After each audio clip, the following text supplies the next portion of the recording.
বলি তোমার কি হলো? সেই রাজসভা থেকে এসে বসে আছো তো বসেই আছো, তোমার নাম গন্ধ নেই।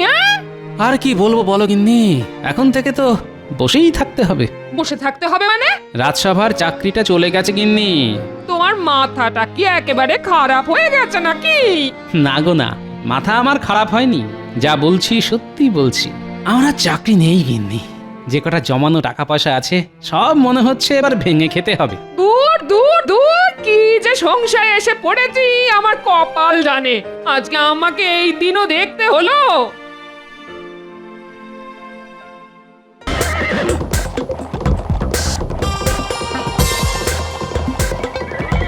মহারাজ, এত গভীর রাতে জঙ্গলে দাঁড়িয়ে আপনি কার জন্য অপেক্ষা করছেন মহারাজ? সেটা একটু পরেই জানতে পারবে। তোমার এত উতলা হবার প্রয়োজন নেই, ঘুম পেলে ঘরে গিয়ে ঘুমিয়ে পড়ো। তা কেন মহারাজ, আমার জ্ঞান পিপাসু হৃদয় শুধু ওই একটু আপনার অপেক্ষার কারণ জানতে চাইছিল আর কি। আসলে অনেকক্ষণ ধরে ঠায় দাঁড়িয়ে অপেক্ষা করছি তো, তাই আর কি। ওই তো চলে এসেছে। চোখ মুখ তো কালো চাদরে ঢাকা, তা আপনি কে মশাই? প্রণাম বর্ধমান নরেশ। কৃষ্ণনগরের মন্ত্রী? ঠিক আছে ঠিক আছে, শোনো কৃষ্ণনগরের মন্ত্রী, আমি জানি তোমার বহুদিনের ইচ্ছে কৃষ্ণনগর রাজ্যের রাজা হওয়া, তাই তো? হ্যাঁ, কি আর করব বলুন, আমার সেই গুপ্ত ইচ্ছে সুপ্তই রয়ে গেল, কোনোদিন পূরণ হলো না। নবাব খাম্বাজরাজ কেউই কোনোদিন আমার মনের ইচ্ছে পূরণ করতে সাহায্য করলো না, তাই আপনার কাছে আসা। খালি হাতে বসে থাকলে সেই গুপ্ত ইচ্ছে শুধু সুপ্তই থাকবে না, কদিন পরে লুপ্ত হয়ে যাবে। শোনো কৃষ্ণনগরের মন্ত্রী, তোমার মতো আমারও বহুদিনের ইচ্ছে ওই সোনার রাজ্য কৃষ্ণনগরকে নিজের হাতে পাওয়া, কিন্তু কিছুতেই হচ্ছে না, তাই আমি একটা পরিকল্পনা করেছি। কি পরিকল্পনা? পরিকল্পনা ঠিক মতো খাটাতে পারলে ওই কৃষ্ণনগর হাতে পাবো, সেটা হবে আমার একটা অঙ্গরাজ্য। কি পরিকল্পনা বলুন বর্ধমান রাজ। শোনো, কৃষ্ণনগর রাজ্যকে বাগাতে গেলে তোমাদের দুটো পথের কাঁটাকে সরাতে হবে। কাকে কাকে বর্ধমান রাজ? দুজন তীক্ষ্ণ ক্ষুরধারী বুদ্ধিমান ব্যক্তি। শোনো শোনো, তুমি কালকে... আপনি কোনো চিন্তা করবেন না, এই সব কাজে বিশাল পটু, যাকে বলে বড় খেলোয়াড়। ঠিক আছে, তুমি তোমার দাবার চাল দিতে থাকো, তারপর সুযোগ বুঝে আমিও মক্ষম চালটা দিচ্ছি। ঠিক আছে ঠিক আছে, আপনি আপনার কাজ শুরু করে দিন, আমিও কালকে রাজসভায় গিয়ে আমার কাজ শুরু করে দেব।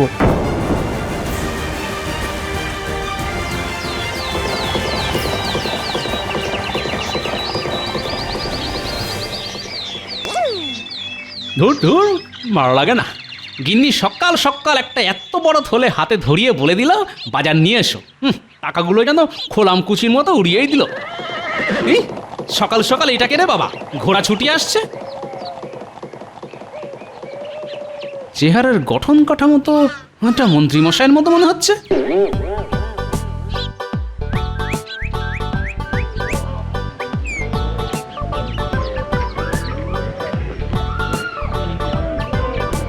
ভাই, তোমার এই পটল তো সকাল সকালই পটল তুলেছে।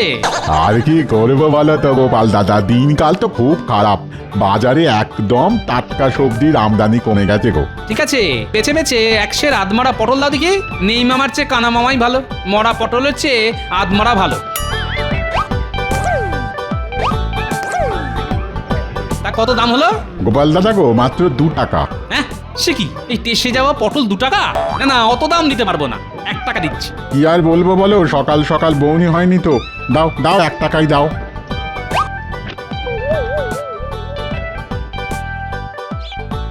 দেখেছো মানুষটাকে কোন কাক ভরে বাজার আনতে পাঠিয়েছি, কিন্তু এখনো ফেরার নাম গন্ধ নেই। কখন রান্না যে হবে আর কখন রাজসভায় যাবে, দূর দূর দূর, আমার হয়েছে যত জ্বালা। এলো গিন্নি, সকাল সকাল এত চিৎকার চেঁচামেচির কে আছে শুনি? ওই ওই এতক্ষণে বাবুর সময় হলো বাজার থেকে বাড়ি ফেরার। হ্যাঁ, দেরি হবে না?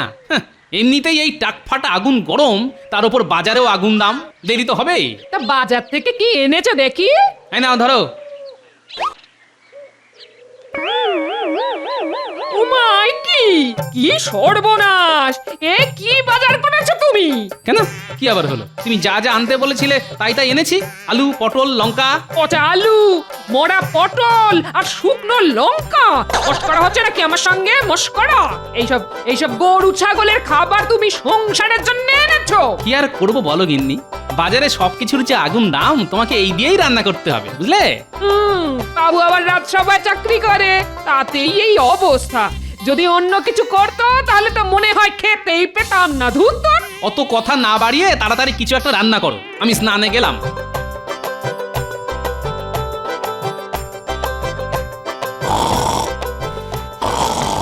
তখন থেকে কার যেন একটা নাক ডাকার আওয়াজ পাচ্ছি। সকাল সকাল রাজসভায় কে ঘুমোচ্ছে শুনি। ওই তো ওই তো মহারাজ, আপনার পাশে দণ্ডায়মান ঘোড়া স্বরূপ মন্ত্রীমশাই দাঁড়িয়ে দাঁড়িয়ে ঘুমোচ্ছে। বাইরে এত চড়া রোদ্দুর, লোকজনের ফাটছে টাক। রাজসভাতে মন্ত্রী মশাই দিচ্ছে ঘুম, ডাকছে না। আমি তো মন্ত্রী মশাইয়ের এই দিনের বেলায় ঘুমের কোনো বৈজ্ঞানিক কারণ খুঁজে পাচ্ছি না। মনে হচ্ছে মন্ত্রী মশাই গ্রহ নক্ষত্র ঝিমিয়ে রয়েছে। কি হলো? কি হলো? কি হলো? ও ঘোড়া মশাই, থুড়ি মন্ত্রী মশাই, উঠে পড়ুন। কি বললে গোপাল? আমি ঘোড়া? তাহলে তুমি কি? তুমি একটা পেট মোটা হাতি। ঘোড়াই তো দাঁড়িয়ে দাঁড়িয়ে ঘুমায়, তা আপনাকে আর কি বলে ডাকবো বলুন? এর থেকে ভালো উপমা যে আর কিছু পেলাম না। খুব খারাপ হয়ে যাচ্ছে কিন্তু গোপাল। নিজে তো সারাদিন কোনো কাজ করো না, শুধু আমার পিছনে লাগা। এই তোমরা থামবে এবার। মন্ত্রীমশাই এরকম ঘুমোলে রাজ্যবাসী কি করবে? হ্যাঁ, ঠিকই তো। আমি এমনি এমনি ঘুমাইনি মহারাজ। আমি সারা রাত ঘোড়ায় চড়ে রাজ্য পাহারা দিয়েছি। আমিও আপনাকে সকালবেলা ঘোড়ায় চড়ে রাস্তায় ঘুরতে দেখলাম। দেখুন মহারাজ, গোপাল আমাকে নিজেই প্রত্যক্ষ দেখেছে, আর গোপালই আমাকে ঘোড়া বলে অপমান করছে। না গোপাল, এটা কিন্তু তুমি খুবই ভুল করেছো। না জেনে বুঝে কাউকে এভাবে অপমান করা উচিত নয়। মহারাজ, আমার কি মনে হয় জানেন তো, আমাদের রাজসভা থেকে দুজন অকর্মা ঢেঁকি সভাসদকে একেবারে বিদায় করে দেওয়া উচিত। হ্যাঁ, কাদের কাদের? গোপাল আর বিজ্ঞানীকে। কেন মন্ত্রী মশাই, আমি আবার আপনার কি পাকা ধানে মই দিলাম? হ্যাঁ, সত্যি তো, আমি আবার কি করলাম? কিছুই করনি। এই মন্ত্রী, তুমি কি বলতে চাও সেটা খোলসা করে বলো তো। দেখুন মহারাজ, আমাদের সভাসদদের সকলেই কোনো না কোনো কাজ করে, কিন্তু গোপাল আর বিজ্ঞানী কোনো কাজই করে না, শুধু আসে বসে আর গল্প করে। কেন? আমি গবেষণা করি। তোমার গবেষণায় তোমার জ্ঞান বাড়ে, তাতে রাজ্যের কি উপকার হয় শুনি? হ্যাঁ, হ্যাঁ ঠিক তো। মহারাজ, আমি তো যে কোনো বিপদ এলেই তাতে ঝাঁপিয়ে পড়ি, রাজ্যকে বাঁচাই। সেসব অতীতে যা যা করেছো সব ভুলে যাও। ভবিষ্যতে কি উপকার করবে তার কি ভরসা আছে? তা বলে রাজসভা থেকে তাড়ানোর কি যুক্তি? গোপাল, আমিও কিন্তু মন্ত্রীর সাথে একেবারে একমত। তুমি আর বিজ্ঞানী রাজসভায় কোনো কাজই করো না, আর তাই তোমাদের দুজনকে রাজসভায় রাখাই অনুচিত। আর সে কারণেই তোমাদেরকে আজ থেকে রাজসভায় ছুটি দিয়ে দিলাম। না না মহারাজ, এরকম করবেন না। বাড়িতে গিন্নি আছে, আমরা না খেতে পেয়ে মরে যাবো যে, আমাদের সংসারটা তো ভেসে যাবে। ওসব বলে আমার মন গলাতে পারবে না গোপাল। যেদিন তুমি আর বিজ্ঞানী তোমাদের দুজনের রাজসভায় থাকার গুরুত্ব প্রমাণ করতে পারবে, সেদিনই আবার রাজসভায় ফিরে আসবে, নইলে কিন্তু নয়। এ কি মহা ফাঁপড়ে পড়লাম রে বাবা। বিজ্ঞানী গোপাল অসহায়, আজ সামনে মহা ফাঁপড়। রাজসভার চাকরি হারিয়ে বেলবে তারা পাঁপড়।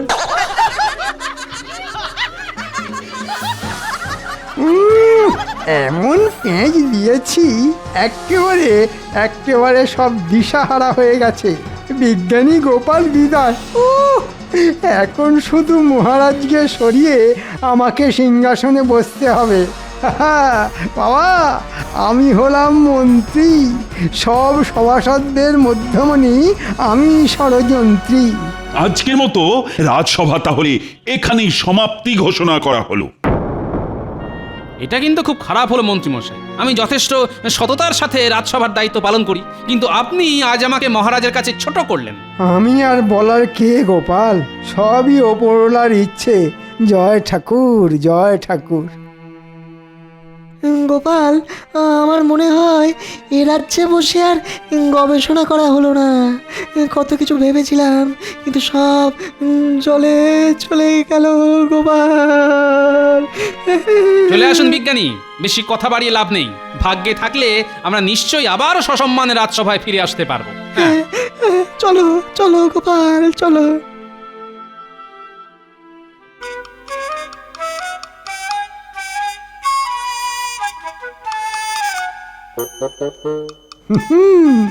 তোমাদের রাজসভা থেকে তাড়িয়েছি, এবার তোমাদের রাজ্য থেকে বিদায় করব।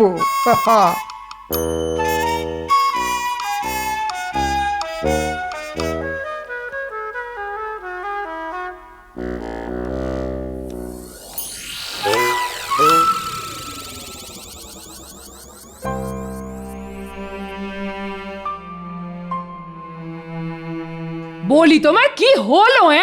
সেই রাজসভা থেকে এসে বসে আছো তো বসেই আছো, তোমার নাম গন্ধ নেই।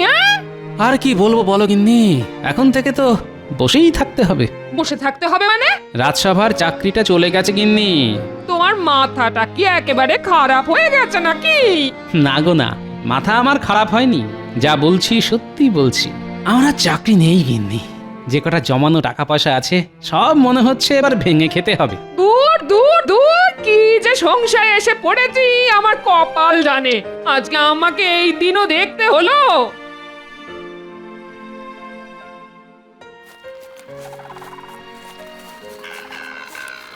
কি ব্যাপার মন্ত্রী মশাই, হঠাৎ করে আমাদের সাথে দেখা করতে এসেছেন? তা পথ ভুলে নাকি? আরে না রে না, একটা কাজের কথা বলতেই এসেছি। কাজটা করতে পারলে ভালো বকশিসও পাবি। দেখুন মন্ত্রীমশাই, আগে থেকেই বলে রাখছি, হ্যাঁ, আপনার কাজ যতবার করতে গেছি কিছু না কিছু বিপদে পড়েইছি। এবার সেরকম হলে করতে পারবো না, এ আমি আগে থেকেই বলে দিচ্ছি আপনাকে। আরে না রে না, এমন কিছুই করতে হবে না যাতে তোরা বিপদে পড়িস। হ্যাঁ, তাহলে ঠিক আছে, বলুন কি করতে হবে? গোপাল আর বিজ্ঞানী এই দুজনকে তোদের চোখে চোখে রাখতে হবে। ওরা কি করছে সেটা জানাতে হবে আমাকে। আচ্ছা মন্ত্রীমশাই, কাজ হয়ে যাবে। এবার এবার আমাদের ওই বকশিসটা। আরে বাবা, পাবি পাবি, সময় হলে ঠিক পাবি। যা এখন চটপট কাজে লেগে পড়। ধুর, এইভাবে কাজ করতে ভালো লাগে বল বটা? হ্যাঁ, ঠিক বলেছিস। আগে থেকে কিছু হাতে গরম টাকা পয়সা পেলে না হয় কাজ করে একটা মজা পেতাম।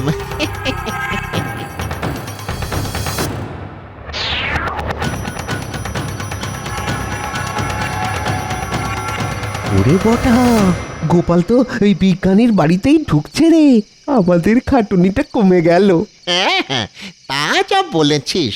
তা ঘটা, তুই চট করে মন্ত্রীমশাইকে ডেকে নিয়ে আয়, আমি ততক্ষণ ঝোপের আড়ালে বসে সব কিছু নজর রাখছি। ঠিক আছে, এই যাব আর এই আসবো। হ্যাঁ। কি গো বিজ্ঞানী, কি করছো? কি আবার করব বলো গোপাল, আমার যা কাজ, এই একটু একটা পটকা নিয়ে গবেষণা করছি। হ্যাঁ, সে কি গো বিজ্ঞানী? আরে বাবা, অনেকদিন আগে থেকেই এটা বানিয়ে রেখেছি, যদি আমাদের রাজ্যের কোনো বিপদে আপদে কাজে লাগে সেই জন্য। তুমি দেশের জন্য এত ভাবছো, আর এমন ভাগ্যের পরিহাস দেখো, মহারাজ তোমাকেও রাজসভা থেকে বহিষ্কার করলো। ঠিক বলেছ গোপাল, আমি কালকে সকালবেলা গিয়ে মহারাজকে আমার এই যুগান্তকারী পটকা আবিষ্কারের কথা জানাবো, তাহলে মহারাজ নিশ্চয়ই আবার আমাকে রাজসভায় ফিরিয়ে নেবেন। হ্যাঁ, তা নিশ্চয়ই নেবেন, কিন্তু আমার তো কোনো হিল্লে হলো না। এমনিতেই বাজারের আগুন দাম, নুন আনতে পান্তা ফুরিয়ে যাচ্ছে। এখন চাকরি খুইয়ে আমি কিভাবে সংসার চালাবো বলো তো? শোনো গোপাল, আমাদের রাজ্যের জন্য তোমার অবদান কিছু কম নয়, তাই আমি মহারাজকে বলবো এই পটকা বানানোর জন্য তুমিও সাহায্য করেছো। এটা এমন একটা জিনিস, সেটা ছোট পটকা আর বড় ঝটকা। মহারাজ দেখবেন আর চমকে চমকে উঠবেন। কোনো আগুন লাগবে না, শুধু ছুঁড়ে মারলেই ফাটবে। কই দেখি তোমার পটকা, একটু পরীক্ষা করে দেখি। এই নাও দেখো, তবে ঘরের মধ্যে ছুঁড়ো না কিন্তু। না না, বাইরে ছুঁড়েই পরীক্ষা করব। ওরে বাবা রে, ওরে বাবা রে, মরে গেলাম রে। ও মা গো, বাবা গো, বাবা গো, ওরে মা গো, বাবা গো, ওরে, ও কি ভয়ানক! বাঁচাও বাঁচাও! এ কারা যেন ছুটে পালিয়ে গেল মনে হচ্ছে। এই কিরে,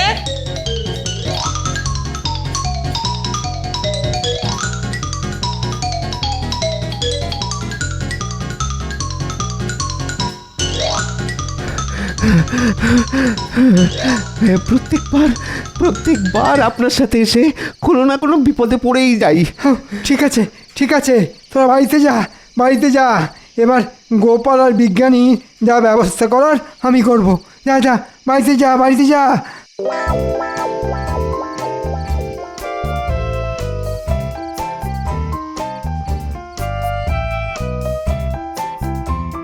মহারাজ, হে বাবা, হে কি অবস্থা তোমার? আর বলবেন না, সবই গোপালের কীর্তি। তাড়াতাড়ি সৈন্য সামন্ত নিয়ে বিজ্ঞানীর বাড়িতে চলুন, নইলে এর থেকে ভয়ঙ্কর অবস্থা আপনারও হতে চলেছে। এ, কি বলতে চাইছো কি মন্ত্রী? জানেন মহারাজ, আপনি বিজ্ঞানী আর গোপালকে রাজসভা থেকে তাড়িয়ে দিয়েছেন বলে না, গোপাল আর বিজ্ঞানী পরিকল্পনা করে রাজবাড়ি, রাজসভা সব উড়িয়ে দিতে চাইছেন। কি বলছো কি মন্ত্রী?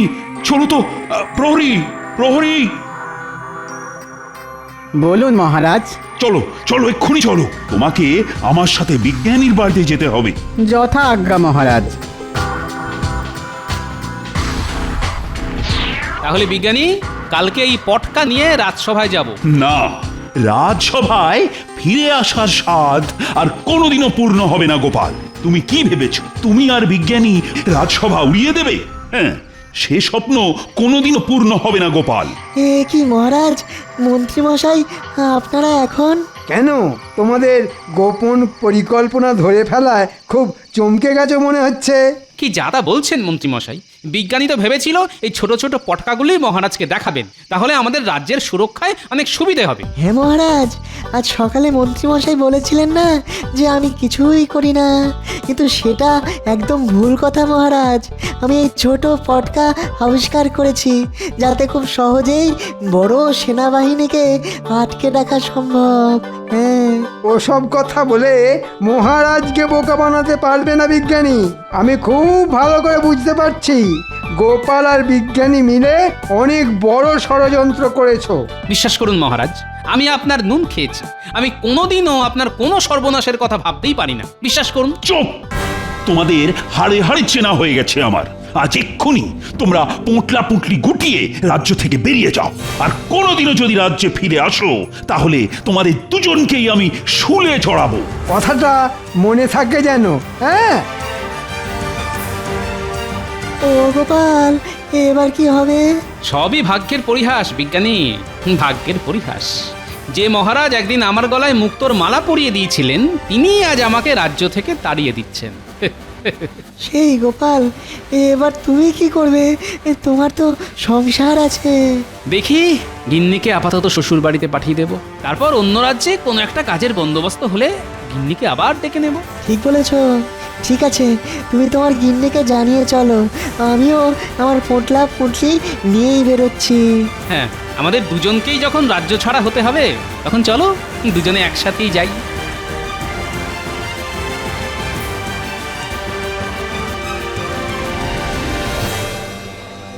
আর বেশি পথ নয় বিজ্ঞানী, এই গুহার রাস্তা পেরোলেই আমরা কৃষ্ণনগর রাজ্যের পশ্চিম সীমানা পেরোবো। ও ও, সেই তখন থেকে হেঁটেই চলেছি, পাটা যেন আর চলছে না। একটু কথা বসে বিশ্রাম নিলে হয় না গোপাল? চলো তাহলে ওই গুহার ভিতরেই না হয় রাতটা কাটিয়ে দিই, তারপর কালকে ভোর হতে না হতেই অজানার উদ্দেশ্যে আবার বেরিয়ে পড়বো। হ্যাঁ হ্যাঁ, তাই চলো।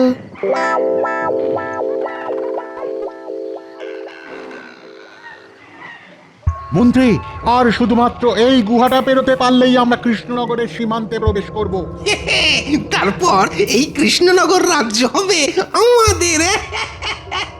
আস্তে আস্তে মন্ত্রী আস্তে, কেউ যেন জানতে না পারে আমরা অতর্কিতে কৃষ্ণনগর আক্রমণ করছি। সর্বনাশ বিজ্ঞানী, এসব কি আমরা নিজের চোখে দেখছি? হ্যাঁ গোপাল, কৃষ্ণনগরের সামনে সমূহ বিপদ, আর বিপদ থেকে রক্ষা পাওয়ার অস্ত্র আছে আমার কাছে। হ্যাঁ সত্যি বিজ্ঞানী? হ্যাঁ গোপাল, তবে এই দেখো তার খেলা। পালাও পালাও পালাও পালাও, শিগগির পালাও দেখি দেখি সব বোমা ছুটছে কেন? মহারাজ ভালো কথা বলছি, ফিরে চলুন। আমরা অন্য কোনো সময় আবার কৃষ্ণনগর আক্রমণ করবো খন, এখন কেটে পড়ুন, পালাও। আচ্ছা বিজ্ঞানী, তোমার আবিষ্কারের একটা উড়ন্ত জুতো ছিল না, সেটা সাথে এনেছো? হ্যাঁ এনেছি তো, এই নাও। বিজ্ঞানী, তুমি মহারাজের কাছে চলো, আমিও ওই ব্যাটা দুটোকে তুলে নিয়ে যাচ্ছি।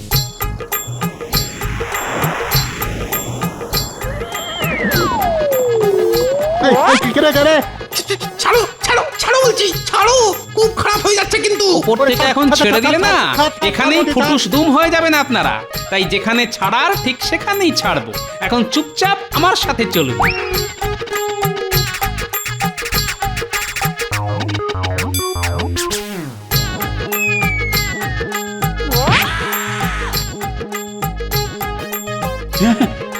গোপাল, এখানে উড়ে উড়ে আপনার অগোচরে এই বর্ধমান রাজা, মন্ত্রী আর সেনাদল সবাই মিলে আমাদের রাজ্য আক্রমণ করে। তখন আমি আর গোপাল মিলে আমার বানানো বোমা দিয়ে ওদের আক্রমণ ঠেকাই।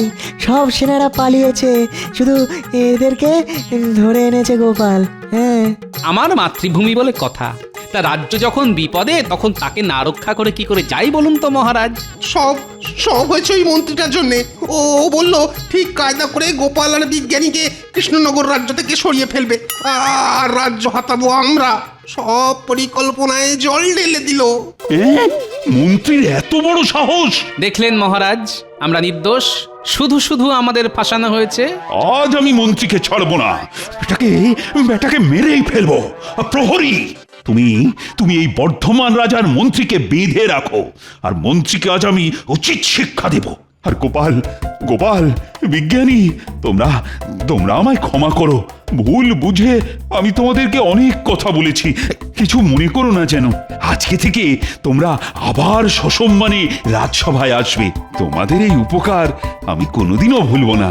সবই মহারাজ বিজ্ঞানীর আবিষ্কার করা ছোট পটকার বড় ঝটকার কামাল। আর এখন আমি মন্ত্রীকে একটা ঝটকা দেব। দাঁড়াও মন্ত্রী, দাঁড়াও বলছি, দাঁড়াবে মন্ত্রী। ভুলে গেছে মহারাজ।